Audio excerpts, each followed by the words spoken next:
Welcome to Motivational Humanity. You are not alone. I want you to close your eyes for 1 second and picture her. The version of you that exists somewhere in your mind.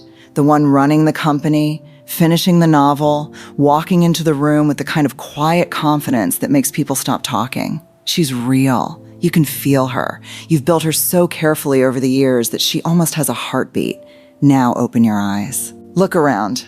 You're on the couch. Your phone is warm from 3 hours of scrolling you don't remember agreeing to. There's a notebook somewhere with a beautiful plan in it, color-coded, hopeful, dated 3 months ago. And nothing on that page has happened yet. If that gap just made your chest tighten a little, welcome. You are not lazy. You are not broken. You are standing exactly where millions of deeply capable people stand right now, caught in a quiet, invisible trap that has nothing to do with willpower and everything to do with how your brain was built to survive, not to thrive. Today, I'm going to show you exactly why this happens. And then I'm going to give you a way out that doesn't depend on motivation, mood, or waiting to feel ready. Stay with me until the end, because the last part of this video is the part that actually changes something, why the gap hurts so much. There's a term in psychology for what you're feeling right now, cognitive dissonance. It's the ache that shows up when the story you tell yourself about who you are collides with the evidence of what you actually do. In your head, you're the woman who shows up early, who finishes what she starts, who takes care of business. But the calendar tells a different story. The one where you went to bed at midnight promising yourself tomorrow, and tomorrow looked exactly like today. That gap doesn't just sit there quietly. It generates a low, constant hum of psychological pain. And your brain, which hates pain more than almost anything, goes looking for a way to make the hum stop. So it builds you an excuse. I haven't started because the timing isn't right. Or the classic, I just need one more day to rest, and then I'll really go for it. That rested, ready tomorrow never actually arrives. It's a mirage. You chase it, and it moves. Here's what nobody tells you. Lying awake at night, replaying your failures, punishing yourself for not doing enough. That's not discipline in disguise. It feels like it should count for something, like the guilt itself is proof you still care. But neurologically, that guilt does the opposite of what you think. It drains the exact resource you need for tomorrow, so you wake up already running on empty, already primed to reach for the easiest escape in the room. The two brains fighting inside you. Let's go under the hood for a moment, because this isn't a character flaw. It's biology. Picture two systems living inside your skull. The first is your prefrontal cortex, your logical brain. This is where ambition lives. It can see 5 years down the road. It understands that the discomfort of today is the down payment on the life you actually want. The second is older, and it doesn't care about 5 years from now. This is your limbic system, your survival brain. It has one job: keep you alive in this exact moment by conserving energy and avoiding pain. It has never heard of a career. It has never heard of a goal. All it knows is effort costs energy, and energy might mean the difference between life and death. So the moment you sit down to do something hard, write the proposal, start the workout, open the business plan, your logical brain says, this is good for our future. But your survival brain reads the same moment completely differently. It senses a spike in mental effort and interprets it as a threat. It doesn't know the difference between hard conversation with your boss and running from a predator. It just knows energy is draining, danger is near, shut this down. So it does. It floods you with restlessness, a strange heaviness, a sudden urge to check your phone just for a second. It's not sabotaging you. It thinks it's saving you. And the people who design the apps on your phone know this about your brain better than you do. Every swipe delivers a small, safe dopamine hit. Dopamine isn't the feel-good chemical people think it is. It's the reinforcement chemical. It teaches your brain what to repeat. Every time you trade the hard task for the easy scroll and the anxiety melts away, your brain quietly writes down a lesson. That thing worked. Do it again. Do that enough times, and you've built a superhighway in your brain, one that runs straight from discomfort to phone, paved by thousands of repetitions. Your laziness was never a personality trait. It was a trained reflex, 3 traps keeping you stuck. Now that you understand the machinery, let's name the exact traps your brain is setting for you. because awareness is the first thing that lets you walk around them instead of into them, waiting for the spark. Somewhere along the way, we were taught that you need to feel motivated before you can act, so you wait. You wait on the couch for a burst of inspired energy to arrive and carry you to your desk. But motivation isn't a spiritual gift. It's a biochemical weather pattern shaped by how you slept, what you ate, your stress hormones. It's simply too unreliable to build a life on. Here's the truth successful people actually operate by, and it's the opposite of what you've been taught. Action comes first. Motivation follows. Imagine a woman training for her first marathon. She doesn't feel like running on a cold, dark morning. She laces up anyway. 2 kilometers in, something shifts. Her body warms, her mind clears, and the resistance she felt at the door has quietly disappeared. That shift only happens because she started. If she'd waited in bed for the desire to run, she'd still be waiting. The perfectionism disguise. You tell yourself you're not starting because the conditions aren't perfect yet. Not enough time, not enough money, not the right equipment, not the right moment. But look closer. Perfectionism isn't a high standard. It's fear wearing a very convincing costume. Think of a man who has a business idea he's been researching for 2 years. As long as the idea stays in his head, it's flawless. A limitless, glowing possibility. But the second he actually builds the first version and it's clumsy, underwhelming, imperfect, which every first version is, he has to face something painful. He's not as far along as he imagined. Staying frozen protects the fantasy. Starting risks the truth.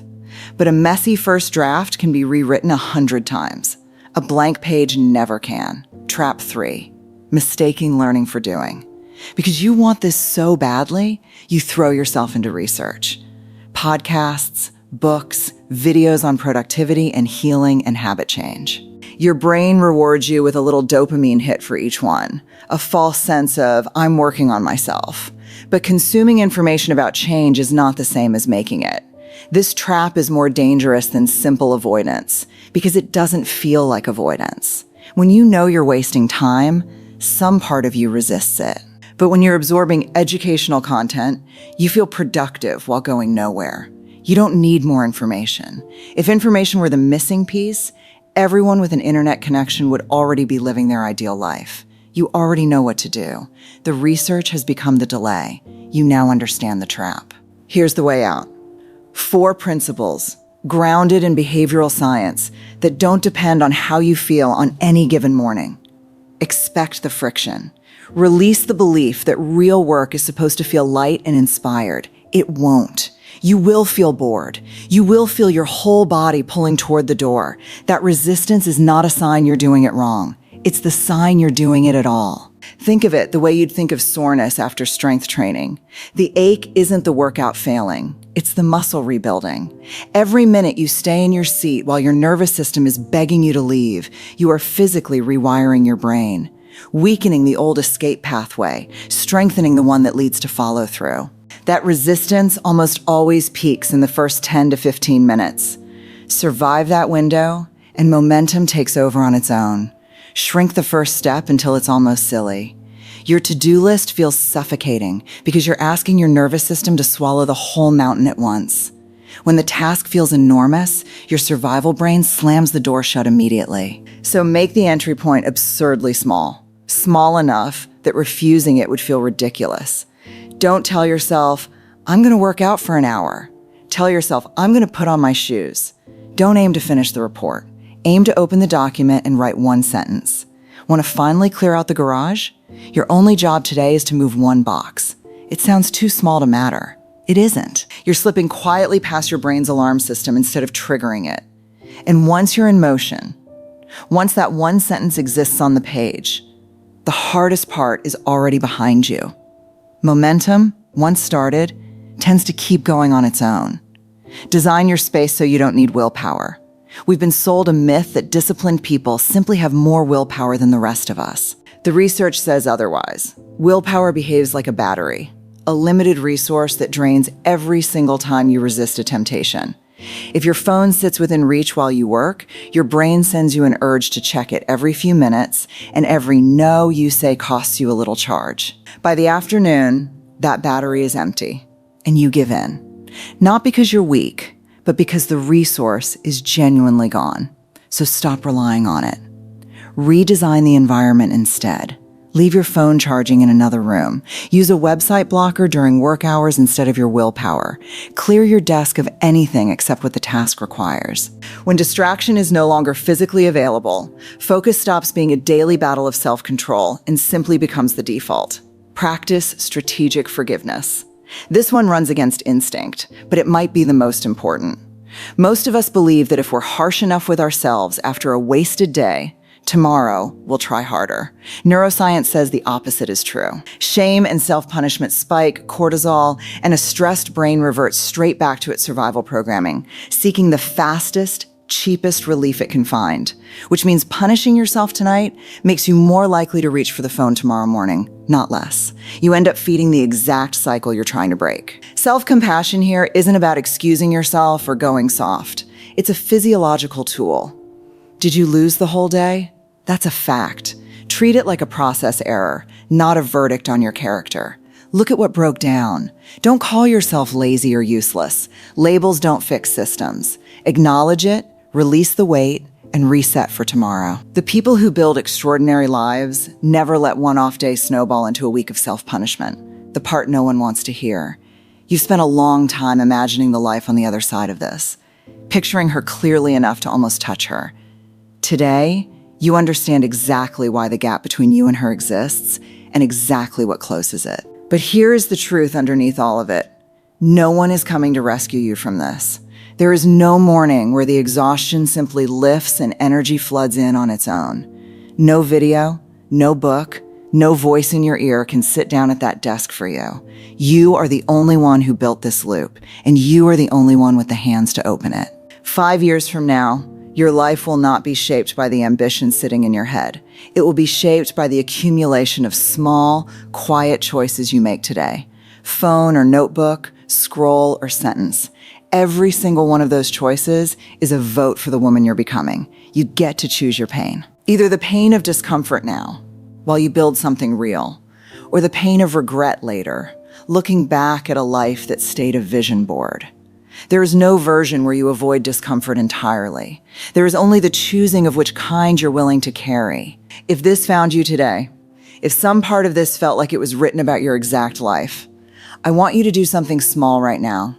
Comment the words, "I am reclaiming my peace" below, so I know you're still here, still fighting for the version of yourself you can already see. Subscribe so you don't lose this thread. And if there's one woman in your life stuck in this exact loop, send her this video. She may need permission to start small more than she needs another pep talk. I am reclaiming my peace. I'll see you in the next one.